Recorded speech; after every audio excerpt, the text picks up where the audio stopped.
Hello student, स्वागत है एक बार फिर से आपका हिंदी पाठशाला क्लासेस में। तो आज हम बात करने वाले हैं अभिज्ञान शाकुंतलम चतुर अंक का सारांश, जो कि बहुत ज़्यादा इंपॉर्टेंट है। अगर क्लास 12th में हो, आप क्लास 11th में हो, तो आपके लिए ये बहुत ज़्यादा इंपॉर्टेंट होने वाला है।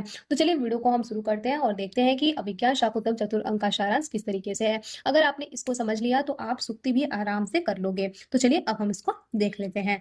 तो यहाँ पे सबसे पहले आप देख सकते हैं कि अभिज्ञान शाकुंतलम चतुर अंक सारांश, ये बहुत ज़्यादा इंपॉर्टेंट है। ये पूछा गया है, देख सकते हैं आप लोग यहाँ पे कितनी बार पूछा गया है। तो चलिए अब हम देखते हैं। फूल चुनती हुई प्रियवदा और अनसुईया के आपसी वार्तालाप से चतुर अंक का प्रारंभ होता है। अनसुईया प्रियवदा से कहती है कि राजा दुष्यंत ने शकुंतला से विवाह कर लिया है, परंतु मेरे हृदय में शांति नहीं है। आज ही वह राष्ट्रीय यज्ञ की समाप्ति पर ऋषियों से विदा लेकर अपने नगर को चला जाएगा।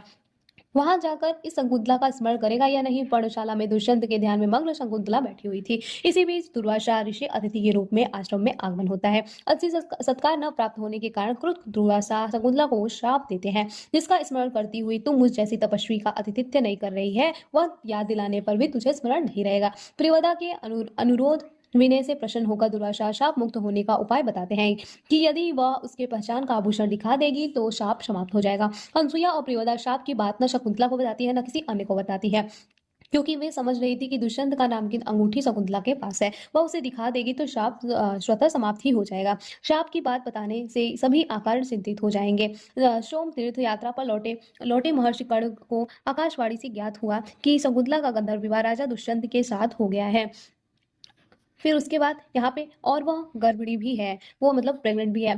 तो कर्ण शकुंतला के इस कृत्य का अभिनंदन करते हुए दुर्वासा के शाप का प्रभाव से शकुंतला को बुलाने के लिए राजश्री दुष्यंत ने किसी भी व्यक्ति को नहीं भेजा। शकुंतला को पतिगृह भेजने के लिए कर्ण प्रबंध करते हैं। शकुंतला की विदाई की तैयारी होती है। वन वृक्ष द्वारा शकुंतला के लिए रेशमी वस्त्र लगाए पैरों में लगाने के लिए अलता महावर और तथा विभिन्न अंगों को में पहनने योग्य आभूषण प्रदान किए जाते हैं। उन्हें लेकर तापस कुमार नारद जी ने आते हैं और गौतमी को देते हैं। इस शकुंतला का अलंकृत कीजिए। प्रियवदा ने अनसुईया शकुंतला को सुशोभित करती हैं। इसी बीच में हस्तिनापुर जाने वाले ऋषि शंकर आदि बुलाए जाते हैं। ऋषि कर्ण शकुंतला के विदा के समय उनके वियोग में करुण रस का उत्पृत हो जाता है। शकुंतला अपनी सखियों और सहचरी मृगियों आज से विदा लेती है। महर्षि कर्ण शकुंतला को लेकर जाकर ऋषि कुमारों के द्वारा राजा दुष्यंत के लिए संदेश भेजते हैं कि यदि आप अपने उच्च कुल के अनुसार शकुंतला की स्नेह प्रवृत्ति का विचारक अपनी अन्य पत्नियों के सर से इसका व्यवहार करें।